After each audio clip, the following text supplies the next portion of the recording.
ഇമെയിൽസും മറ്റുള്ള ഇൻഫോർമേഷൻസും ലോകത്തിന്റെ ഏത് കോർണറിൽ നിന്നും വളരെ വേഗത്തിൽ നിങ്ങളുടെ മൊബൈലിലേക്ക് എത്തുന്നത് എങ്ങനെയാണെന്ന് നോക്കിയാലോ. ഗ്രൗണ്ടിനടിയിലും ഓഷനടിയിലുമായി സ്ഥാപിച്ചിട്ടുള്ള ഒപ്റ്റിക്കൽ ഫൈബർ കേബിൾ നെറ്റ്വർക്കിന്റെ സഹായത്തോടെയാണ് ഇത് സാധ്യമാക്കുന്നത്. ഇവിടെ ഒപ്റ്റിക്കൽ ഫൈബർ സന്ദേശങ്ങൾ കൈമാറ്റം ചെയ്യപ്പെടുന്നത് ലൈറ്റ് വേവ്സിന്റെ രൂപത്തിലാണ്. റിഫ്രാക്റ്റീവ് ഇൻഡെക്സിൽ വ്യത്യാസമുള്ള രണ്ട് മീഡിയത്തിലൂടെ ലൈറ്റ് ട്രാവൽ ചെയ്യുമ്പോൾ അത് ബെൻഡ് ചെയ്യപ്പെടുന്നു. അതായത് ലൈറ്റിന് റിഫ്രാക്ഷൻ സംഭവിക്കുന്നു.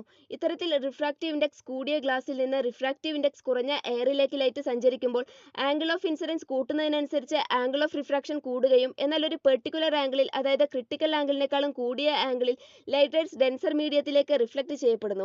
ഈ പ്രക്രിയയാണ് ടോട്ടൽ ഇന്റേണൽ റിഫ്ലക്ഷൻ. ഇതിനെ പ്രയോജനപ്പെടുത്തിയാണ് ഒപ്റ്റിക്കൽ ഫൈബർ പ്രവർത്തിക്കുന്നത്. ഒപ്റ്റിക്കൽ ഫൈബറിൽ റിഫ്രാക്റ്റീവ് ഇൻഡെക്സ് കൂടിയ കോർ, അതുപോലെ റിഫ്രാക്റ്റീവ് ഇൻഡെക്സ് കുറഞ്ഞ ക്ലാഡിംഗ് തുടങ്ങിയ മീഡിയങ്ങളാണ് ടോട്ടൽ ഇന്റേണൽ റിഫ്ലക്ഷൻ സാധ്യമാക്കുന്നത്. ക്രിട്ടിക്കൽ ആംഗിളിനേക്കാൾ കൂടുതൽ ആംഗിളിൽ ലൈറ്റ് ഒപ്റ്റിക്കൽ ഫൈബറിലേക്ക് എൻ്റർ ചെയ്യുമ്പോൾ അതിന് ടോട്ടൽ ഇന്റേണൽ റിഫ്ലക്ഷൻ സംഭവിക്കുകയും ഇത്തരത്തിൽ ലൈറ്റിനെ ഫൈബറിനുള്ളിൽ പരിമിതപ്പെടുത്തുക വഴി ലൈറ്റ് മറ്റേ എൻഡിലേക്ക് എത്തിച്ചേരുകയും ചെയ്യുന്നു. അബ്സോർപ്ഷൻ, സ്കാറ്ററിംഗ് തുടങ്ങിയ കാരണത്താൽ സിഗ്നൽസിന് അറ്റന്വേഷൻ സംഭവിക്കുന്നതിനാൽ, അതായത് ശക്തി കുറയുന്നതിനാൽ ആംപ്ലിഫയേഴ്സിന്റെ സഹായത്തോടെ സിഗ്നൽ സ്ട്രെങ്ത് മെച്ചപ്പെടുത്തുക വഴി കൂടുതൽ ദൂരത്തേക്ക് സിഗ്നൽ ട്രാൻസ്മിഷൻ സാധ്യമാവുന്നു. നിങ്ങൾ ടൈപ്പ് ചെയ്യുന്ന മെസ്സേജുകളെ ഇക്വാലന്റ് ബൈനറി കോഡുകളാക്കി കൺവേർട്ട് ചെയ്യപ്പെടുകയും ശേഷം മൊബൈൽ ഫോൺ ഈ കോഡുകളെ ഇലക്ട്രോമാഗ്നറ്റിക് വേവ് ആക്കി ട്രാൻസ്മിറ്റ് ചെയ്യുകയും ചെയ്യുന്നു.